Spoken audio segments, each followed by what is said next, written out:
ফুরাঙ্কোলোসিস অর্থাৎ বা ফ্রাঙ্কোলোসিস অনেকে বলে, ফুরাঙ্কোলোসিস বলে। এটা এটাও নরমালি দেখা যায় যে আমাদের আপার পার্টে হয়, অর্থাৎ চুলে হয়। চুলের গভীরে ব্যাকটেরিয়াজনিত এটা একটা সংক্রমণ। সাধারণত এটা অনেক সময় ব্যথা করে, পাকে, পুজ হয় অনেক সময়, আবার অনেক সময় পুজ হয় না, শুকনা থাকে। কখনো কখনো এই গোটাগুলি, স্ফোটকগুলি পুজ আকারে দেখা দেয় এবং সেটা কখনো কখনো ব্যথা থাকে এবং কখনো কখনো ব্যথা থাকে না, এবং স্কালে অর্থাৎ মাথার তালুতে দানা দানা হয়ে খুশকির মতো অনেক সময় তৈরি হয়, এবং কখনো কখনো সেটা দেখা যায় চুলকায়, কখনো কারো কারো চুলকায় না, কারো কারো লাল হয়, কারো কারো ফুসকুড়ির মতো হয়, কারো কারো দানাদার হয়, এবং কারো কারো শুকনা দেখা যায় ড্রাই হয়।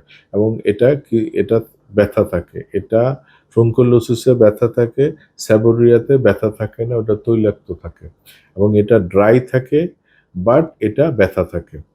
দুই জিনিস। স্যাবোরিয়া হলো মাথার মধ্যে একই ধরনের স্কিন ডিজিজ, সেটা তৈলাক্ত অংশ হয়, সেটার কোনো পেইন নাই। ফ্রঙ্কোলোসিসে দেখা যায় যে শুকনা থাকে এবং এটা ব্যথা থাকে, এবং কখনো কখনো এটা আঁশের মতো হয়, এবং এটা মূলত একটা ব্যাকটেরিয়াজনিত সংক্রমণ।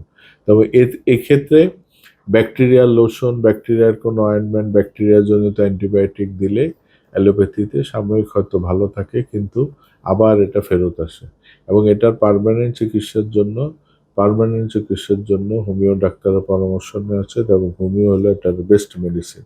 এবং এটা বলে রাখা ভালো, এই ক্ষেত্রে আপনারা যারা হোমিও ডাক্তার আছেন, তারা তারা বিভিন্ন রকম ওষুধ, যেমন হিপারসাল, হাইড্রোকোটাইল, সিয়েটিকা, তারপরে আপনার কারো কারো গ্রাফাইটিস, এইসব ওষুধ বা সরিনাম ব্যবহার করে দেখতে পারেন। লক্ষণ ভিত্তিক মিলে আপনার ওষুধগুলি, আপনাদের আইডিয়ার জন্য বলছি, এটা রোগীদের জন্য না, এটা ডাক্তারদের জন্য। আপনারা এই ওষুধগুলি প্রয়োগ করে দেখতে পারেন, এগুলি আমরা ফল পাই, আপনারাও পেতে পারেন। ধন্যবাদ সবাইকে।